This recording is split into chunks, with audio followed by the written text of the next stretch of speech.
ಒಬ್ಬ ಪುರುಷ ಸಂಭೋಗ ಇಲ್ಲದೆ ಎಷ್ಟು ವರ್ಷ ಇರಬಲ್ಲ? ಸ್ನೇಹಿತರೆ, ಈ ಪ್ರಪಂಚದಲ್ಲಿ ಎಲ್ಲರಿಗೂ ಪ್ರಕೃತಿದತ್ತವಾಗಿ ಬಂದಂತಹ ವರ ಅಂದ್ರೆ ಅದು ಕಾಮ. ಕಾಮಸುಖ ಇಲ್ಲದೆ ಯಾವ ಜೀವಿಯೂ ಇರುವುದಕ್ಕೆ ಸಾಧ್ಯವಿಲ್ಲ. ಅದೇ ರೀತಿ ಗಂಡ ಮತ್ತು ಹೆಂಡತಿ ಕಾಮದ ಬಯಕೆ ತೀರಿಸಿಕೊಳ್ಳಲೇಬೇಕು ಅಂದ್ರೆ ಅವರ ಮಿಲನ ಆಗಲೇಬೇಕು. ಬನ್ನಿ ಹಾಗಾದರೆ ಈ ವಿಡಿಯೋದಲ್ಲಿ ಒಬ್ಬ ಪುರುಷ ಸಂಭೋಗ ಇಲ್ಲದೆ ಎಷ್ಟು ವರ್ಷ ಇರಬಲ್ಲನು ಅಂತ ತಿಳಿದುಕೊಳ್ಳೋಣ. ಸ್ನೇಹಿತರೆ, ಒಬ್ಬ ಪುರುಷ ಸಾಮಾನ್ಯವಾಗಿ 2 ರಿಂದ 3 ವಾರಗಳ ತನಕ ಸಂಭೋಗ ಇಲ್ಲದೆ ಕಂಟ್ರೋಲ್ ಮಾಡಿಕೊಳ್ಳಬಲ್ಲ. ಆದರೆ ಅದು ಮುಂದುವರೆದು 1 ತಿಂಗಳವರೆಗೆ ಅವನು ತನ್ನ ಹೆಂಡತಿಯ ಜೊತೆ ಸಂಭೋಗ ಮಾಡದೆ ಇದ್ರೆ ಅವನಿಗೆ ಏನೋ ಒಂದು ತರಹ ಕಳೆದುಕೊಂಡವರಂತೆ ಭಾಸವಾಗುತ್ತೆ. ಮನಸ್ಸಿನಲ್ಲಿ ಯಾಕೋ ಒಂದು ತರಹದ ತಳಮಳ. ಸಂಭೋಗ ಕ್ರಿಯೆಯಲ್ಲಿ ಭಾಗಿಯಾಗಲೇಬೇಕೆಂಬ ಹೆಬ್ಬಯಕೆ ಉಂಟಾಗುತ್ತದೆ. ಇನ್ನು ಇದು ಹೇಗೆ ಮುಂದುವರೆದು 3 ರಿಂದ 4 ತಿಂಗಳವರೆಗೆ ಅವನ ಹೆಂಡತಿಯ ಜೊತೆ ಅವನ ಸಂಭೋಗ ಮಾಡದೆ ಇದ್ದಲ್ಲಿ ಅವನಿಗೆ ತನ್ನ ಪತ್ನಿಯ ಮೇಲಿನ ಇಂಟ್ರೆಸ್ಟ್ ಕಡಿಮೆಯಾಗ ತೊಡಗತ್ತೆ.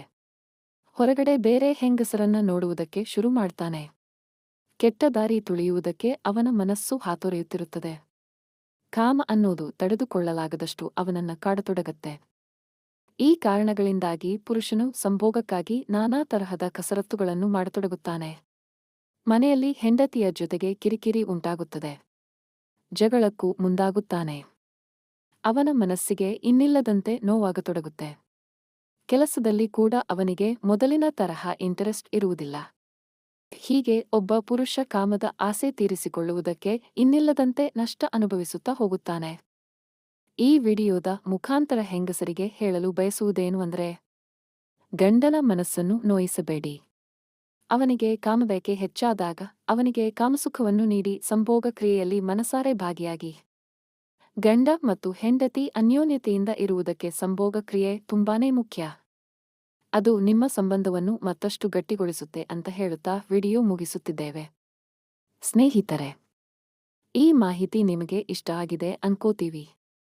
ಈ ವಿಡಿಯೋ ನಿಮಗೆ ಇಷ್ಟ ಆದ್ರೆ ದಯವಿಟ್ಟು ವಿಡಿಯೋನ ಲೈಕ್ ಮಾಡಿ ಹಾಗೂ ಚಾನಲನ್ನು ಸಬ್ಸ್ಕ್ರೈಬ್ ಮಾಡಿಕೊಳ್ಳುವುದನ್ನು ಮರೆಯಬೇಡಿ. ಇದೇ ತರಹದ ಒಳ್ಳೆಯ ಮಾಹಿತಿಗಳಿಗೋಸ್ಕರ ನಮ್ಮ ಚಾನಲ ಫಾಲೋ ಮಾಡಿ.